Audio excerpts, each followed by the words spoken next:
Hello. Another video with, I was going to say with Skit, the Sirion, but we don't really name cars very much, and it's not sticking. Like, I don't know, it's a clever name, it's a clever idea in context, but I was probably just going to call it the Sirion. I don't know, you can call it Skit if you want. Basically, this car's making some horrible noises. It's been making them since we got it, but yeah.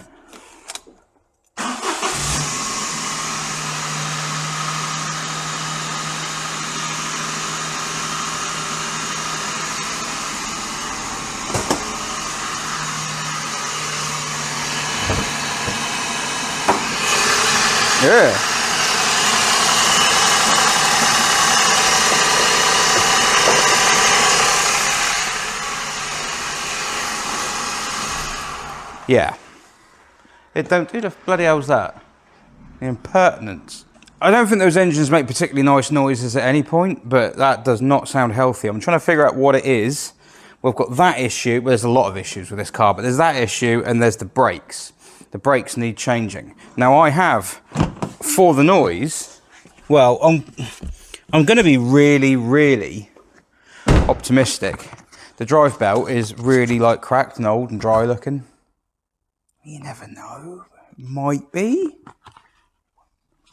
But also I might take the drive belt off and then start the engine again. And hope the noise goes away, regardless of what it is. Because if it doesn't, that's not good. So that'll be the first thing I do. And then I may, depending on what I learn with that, look at doing the brakes quickly. I have about an hour and a half until the football starts, so I need to crack on. So, I don't have a ramp,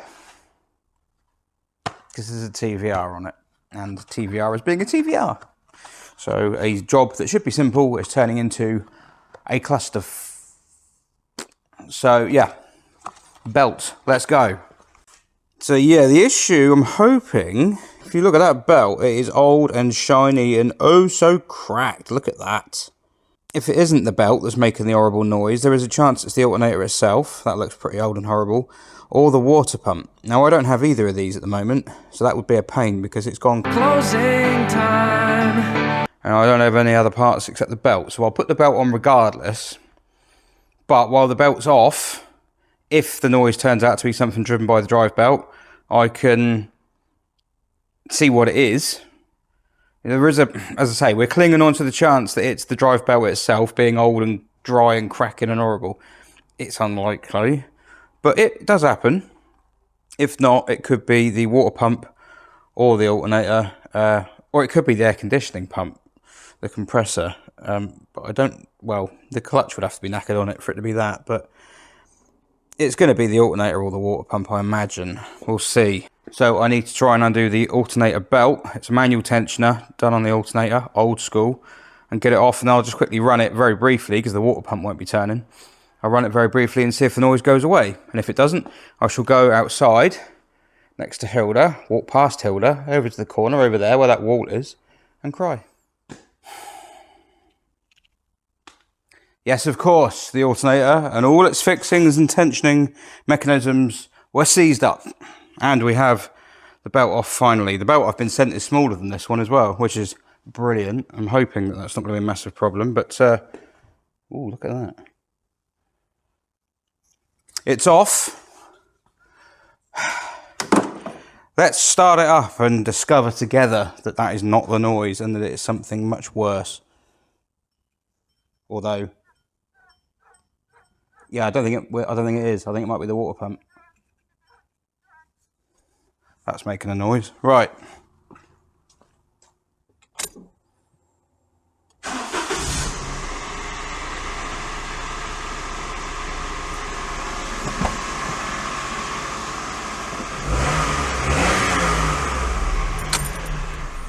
Yep.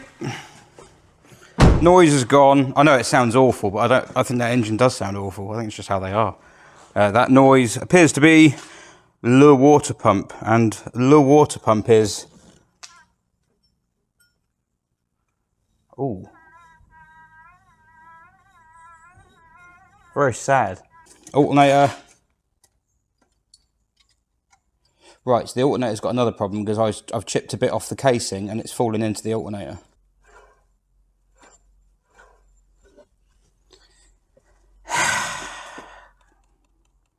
See, there's me in my head thinking it's the water pump or it's the alternator or the belt.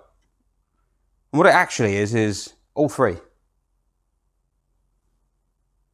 Excellent. We have noisy alternator here. And we have, there's a bit I chipped off it as well, but the bearing's noisy anyway. And then down here we have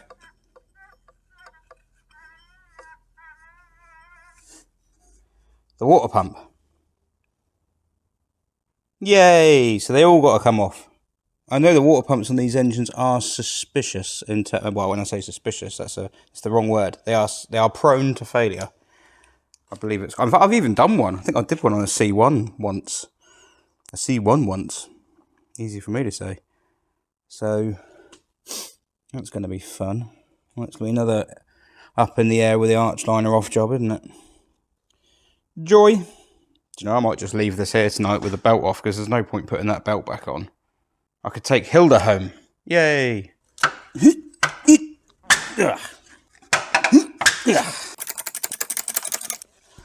21mm wheel bolts. Is that not a bit overkill on a car that weighs 890 kilos or whatever it is? You can tell I've had that one off before. I bet the other side's not as easy as that.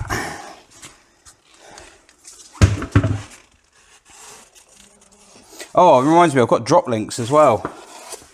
I don't know if the drop links are knocking, but there is a knock. So, and they were cheap. And they're down there, and they're very small. Do the brakes first, I think.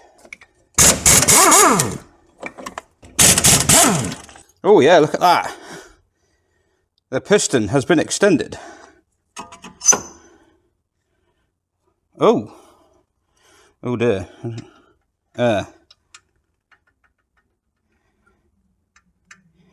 Dang, there's quite a lot of play in those. And a fairly unevenly worn set of pads that won't come out. Wow, that's in there, that one. Christ.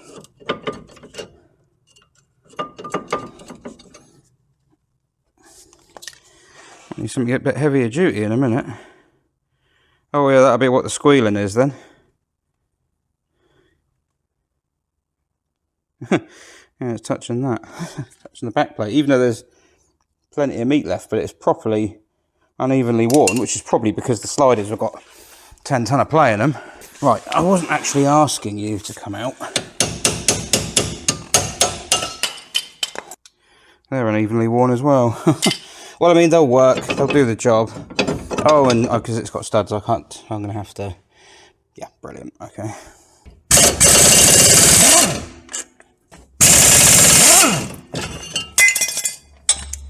There we go. Damn it.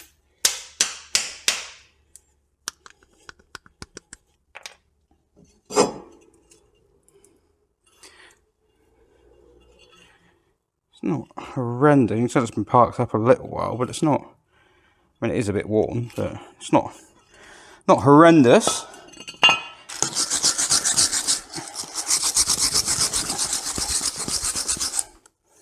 See if I can get away with leaving these fittings in there, because they're in there quite nice and tight at the moment.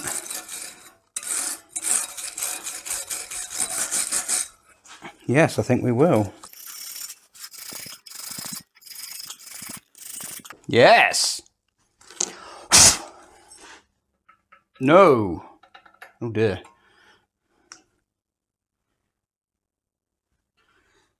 I'm guessing is there a bush pressed in there? Yeah, I might have to give these a wipe down and pack them with grease. Do you know what? I've had a bit of a silly idea. I don't know how silly it actually is. It strikes me that this is worn unevenly.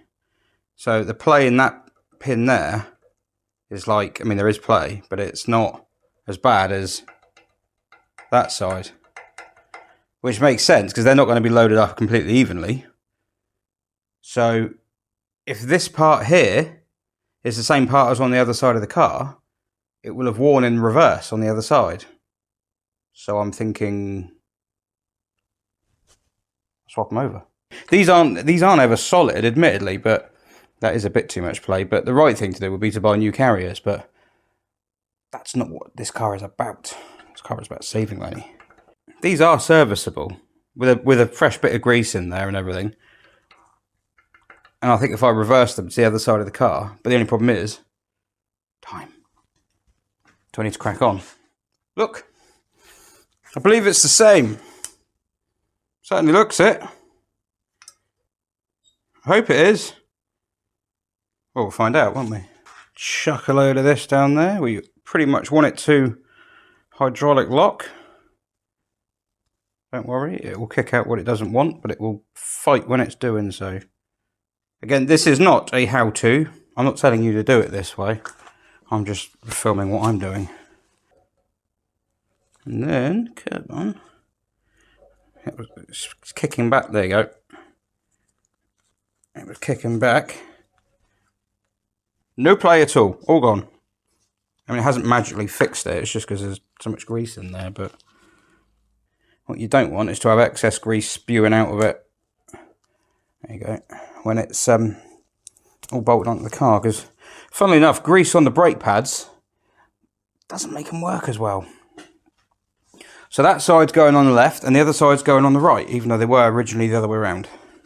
Right, better just check these are actually the right discs, because shock horror, these discs are not for a Daihatsu. I found it much cheaper to buy discs that for a Suzuki Ignis. But they fit, they're the same. And they're covered in oil. Well, it says they fit. Oh yeah, they do fit. Hey. Crazy how much the parts prices vary depending on what type of small Japanese vehicle your parts are officially listed for. Now they haven't got any Loctite on them. I would have normally said they should, however, they're very fine thread, so I might just put a little dab on. I don't want brakes falling off. Right, so that went on the other side.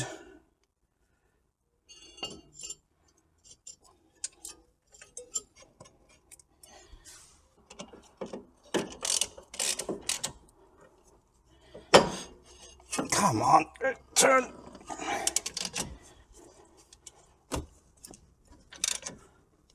Click.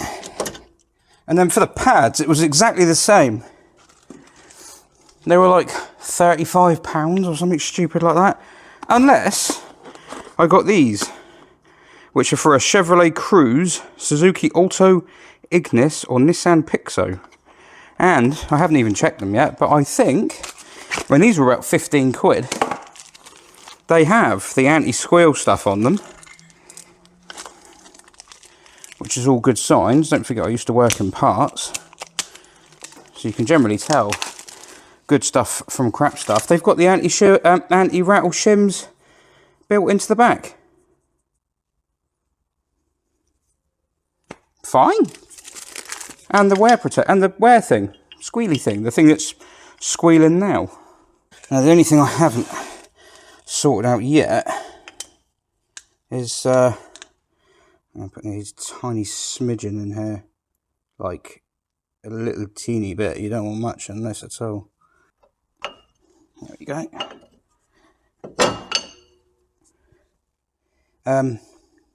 Dang, the caliper. That was the last thing. So the piston and the caliper is quite a long way out. That is quite minging. I can't do it by hand either. I didn't think I'd be able to.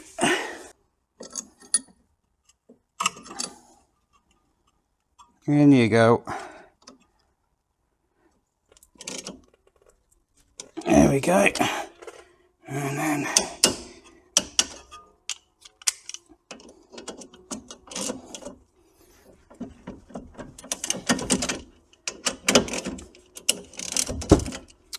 Get off.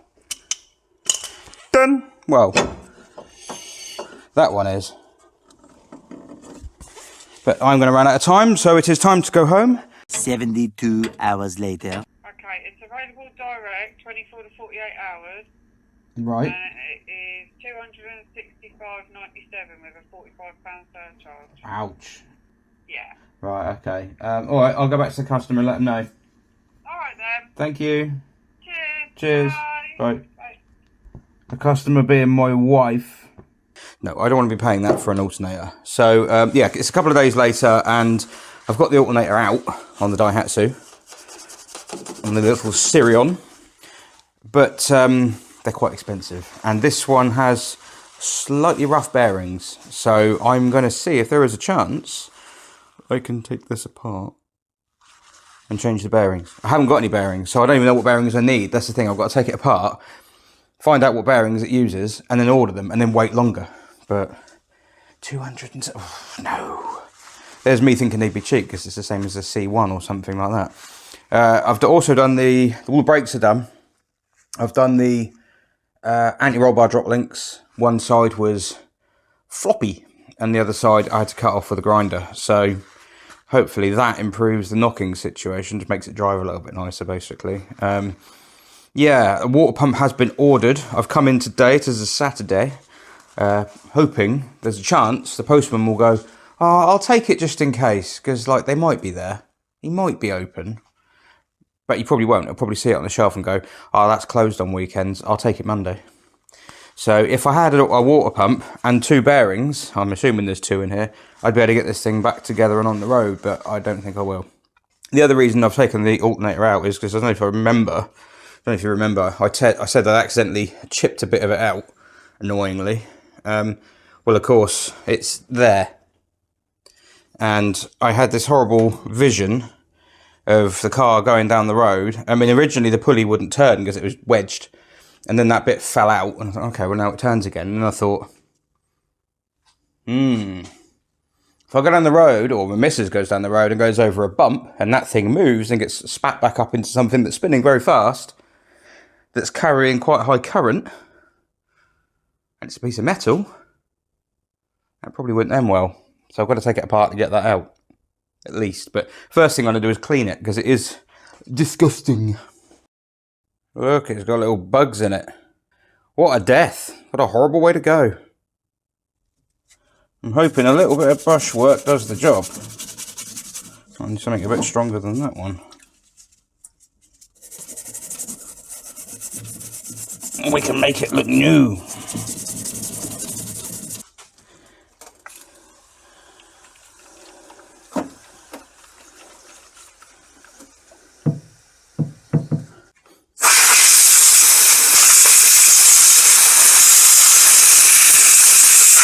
Hey!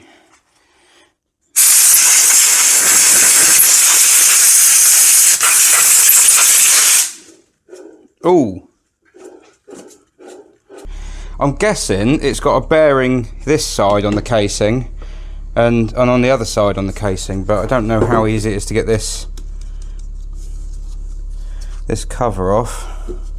I don't want to... Oh god, we've got to take this off as well by the look of it. Oh no, maybe not.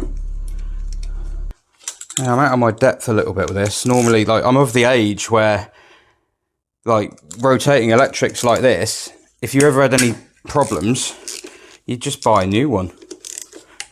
They were always, I mean, like, alternators for BXs or Saxos or whatever it was I was driving at the time were always like 60 quid.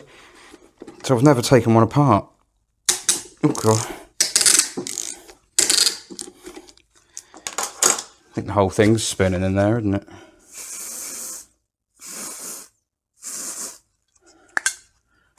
Yeah, I've never taken one apart. It's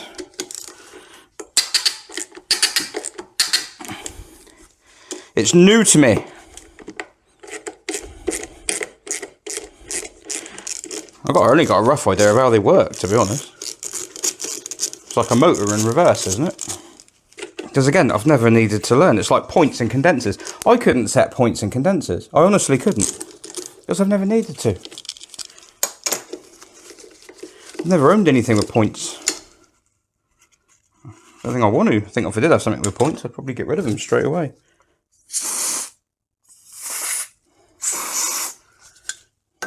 Yeah, so I'm not looking to refurb this. I'm not looking to... It worked fine.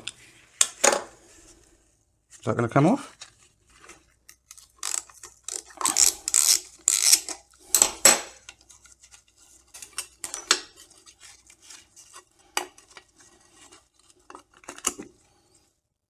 The joy of running cars on the cheap.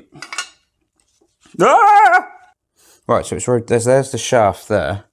That is the debris. I mean, I'd love it if you could just undo that, undo that, undo that, and just take it apart. I'm guessing you can't. There's no way I'm going to be able to hold this in place, is there?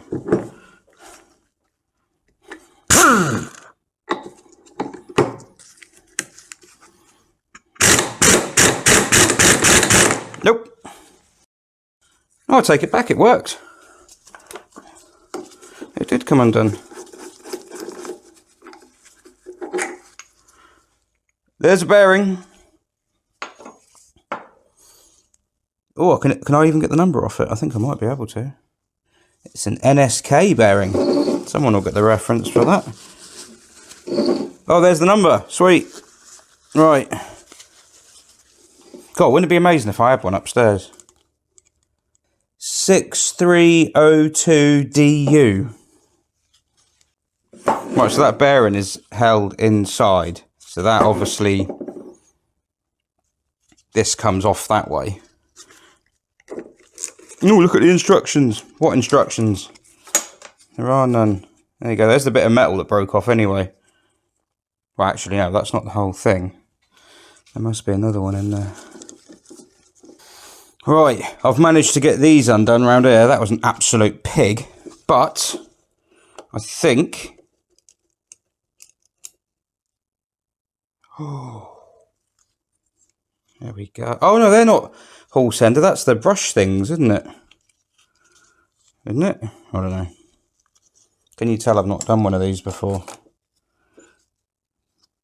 So there should be a bearing.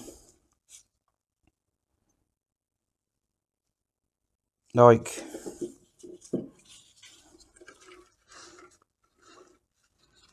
There should be a bearing.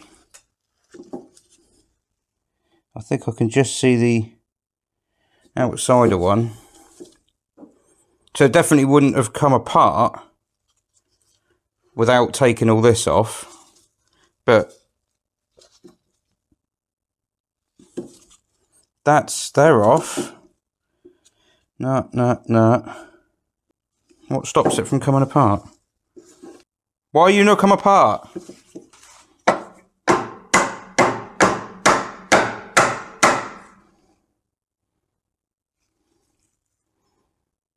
Oh, for God's sake. This is why people just buy new alternators, isn't it? Right, so, a little bit of time has passed. Can you see me all right? Is the angle right there? No, it's not. There we go, let's move that. Oh, there's a bit of Clement, look. I need to sell that. So I've been off to YouTube. I've gone and watched some YouTube videos. You should try that. It's quite mad, quite cool. Yeah, so that's supposed to come apart. I've undone these and undone these. I've actually done it right, amazingly, somehow. But the only ones I did see, I saw the back of some bolts here and I thought, oh, what's going on with that? But those are the back plate for this bearing, which is good because it means it doesn't even need to go in a press. It sounds like it's bolted in. But, well, the last video I watched, matey's advice was to bang it against a hard surface gently, which is what I've been doing. So it looks like when he I didn't have, funnily enough, there were no DAIHATSU ones, but there was a Toyota one, which was pretty similar. It was a Denso alternator, and from what I could see, it had like little locating dowels around each of the bolts. They're just going to be so corroded and seized in place, aren't they? So I've basically got to get... I mean, part of me thinks we'll heat it up, but I don't know if I'm going to... I don't know what's on the inside of it. Am I going to damage something? I mean, I guess not. Because I've taken the delicate bit off. It's just magnets and copper, isn't it, now? I think. But, yeah, I don't know. I've got nothing to lose, have I? Maybe I should... I might not use the blowtorch. I might use the hot air gun. And basically, yeah, it's just a case of try and get this apart. When this comes apart, it suggests to me that this back plate will come off. And the rest of it will stay in this end. That's what happened on his, but his was like a Corolla or something like that. It wasn't a Daihatsu, so. But it was a Denso alternator. Or I leave it and put it back together as it is, but because the noise that car was making was not. It wasn't that kind of noise, and I have got the broken bits of metal out, so. But it's pretty worn out there. That contact is pretty worn down. This car has not been the cheap, easy runaround I was hoping for. So far. I'll give it some bangs and get medieval. I can't film it because it's not going to be good to watch. I can't let people see me do what I'm going to do. Right, I found out what the problem is. It's the rear bearing is seized on the shaft. So it is actually loose, look. But it's pressed onto the rear bearing, and the rear bearing won't let go. And the alternator that I've just watched some matey do on a Mini, I believe it was, an R50 shaped Mini. Ironically, it was very, very similar. The alternator, the body was different, but the innards of it, this thing here, the body was the same. This thing here was exactly the same as on the Mini, which is interesting, but. Well, it's not that interesting, is it? But yeah, he had a bit of a workup trying to get this off. This bit comes off, and then this bit with the shaft and everything stays in place. But he had little ears sticking off, which you can hit, and this doesn't. This has that, and that's it. Nothing else. There's only one here. There's nothing all around there. It's totally smooth, or totally the same shape as this bit. So I can't get it off. So I'm going to have to get the hot air gun on the bearing. But whether that's going to kill anything, I don't know. Or I just put it back together as it is. I don't know what to do. Maybe I should just put it back together as it is and chuck a new belt on it and see if that shuts it up.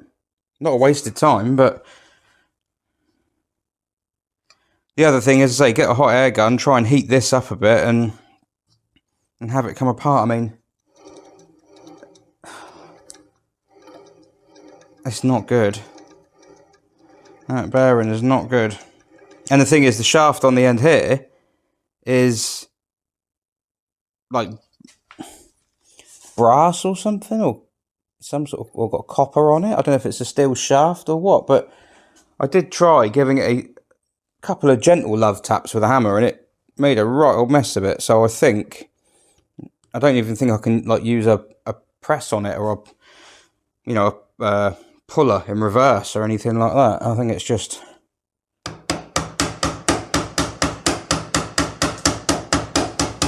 no, it's breaking up. Yeah, no, that's not steel, so I can't even do that. What a stupid piece of crap.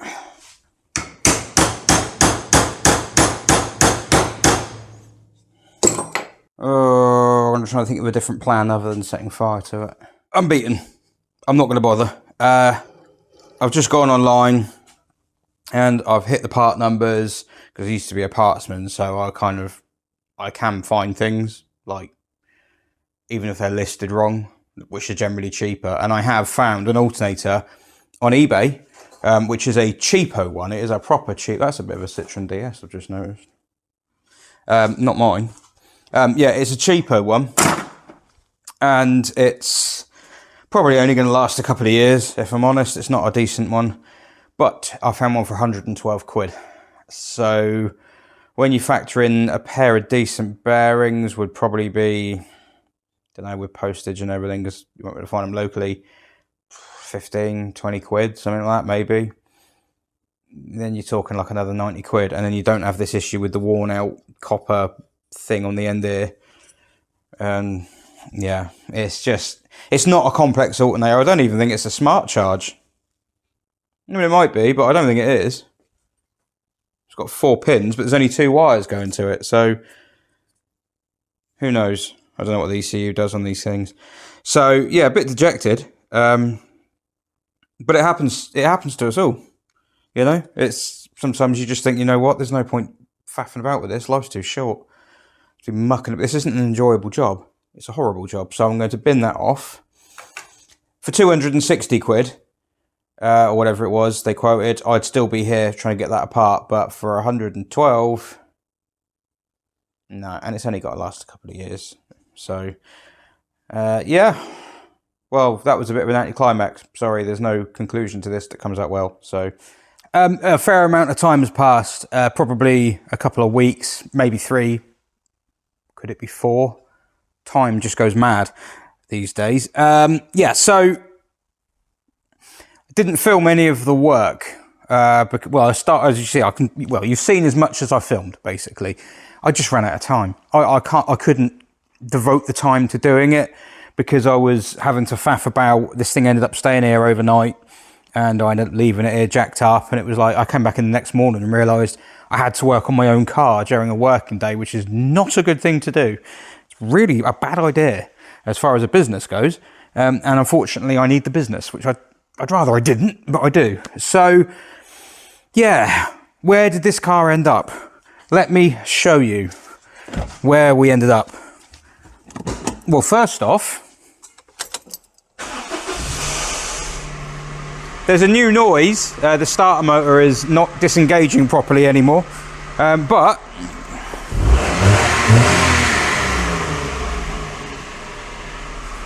there's no dodgy noises. This is great. Well, there is a dodgy noise, but it's meant to make that noise. It's a normal noise.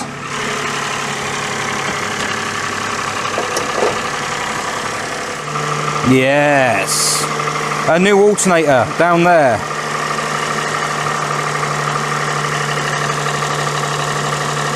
A new water pump down there. And a new belt. And that has shut it up, which is good. I mean, I'm annoyed, really. I'd like to have repaired the alternator, but it just wasn't to be.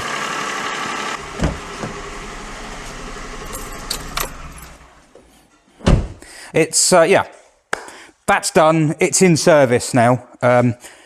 So far, I think it's probably covered about 700 miles, something like that. No real issues. Suspension is a little knocky still. Remember, I changed those drop links. They weren't, well, they were some of the noise. It is quieter now than it was, but it's still a little bit loud over bumps, which I'm not really too keen on. There's very, very little sound deadening in the car. They have next to no sound deadening, so it's not surprising that you can hear quite a lot. It is less refined than Dump It. I kid thee not. Dump It is a Peugeot 106, a 2002 Peugeot 106, but that is a design of car that came out, well, originally conceived in 1986. And it's just, it has better road manners. This is so loud. The engine is so intrusive. Yeah, I don't know why. But it's fine because that's not what it's about. It's not about any, well, it's not, it doesn't even have to be a nice car to drive. It just has to be a car. And it is doing that. The brakes were changed also.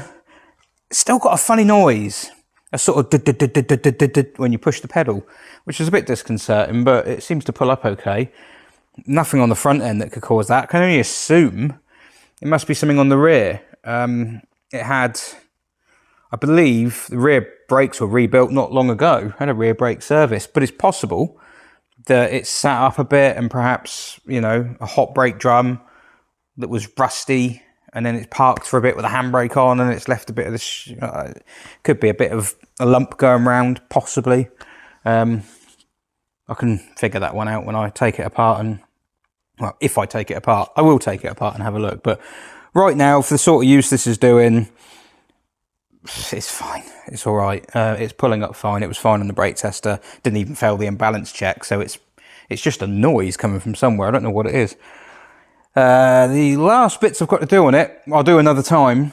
Spark plugs and the variable valve timing actuator oil thing, solenoid. There's a filter in front of it. The fella, Stupid Bloke, Stupid Videos, he cleaned it in one of his videos. I'm going to watch that video again to remind myself where the hell it is and then do the same thing. And then when I've done that, probably going to stick it on the dyno. I know I have already stuck it on the dyno, but I haven't stuck it on the dyno officially. I did stick it on the dyno not long ago. I think it was the second video, just to see where it was smoking, basically. And I discovered, well, it's just smoking everywhere. I'm going to stick it on the dyno, and we can officially induct it into the leaderboard of fame. Leaderboard of fame. And then, yeah, I mean, it did really, really, really well on that rolling road. It produced way more than it's meant to. An accurate dyno. It did. This particular car did. I think it was 73 or something like that. It's supposed to be 69. So that's quite impressive. But also, I'm just wondering, perhaps, like, if it's burning oil, it's probably raising the compression ratio slightly. Because I imagine oil is a little bit more squeeze resistant than petrol. So maybe it's getting a bigger bang. Who knows? Yeah, well, we'll see what happens. But for now, that's the work. That's done. And we can go and take this car out and enjoy it. Like the driving machine that it is.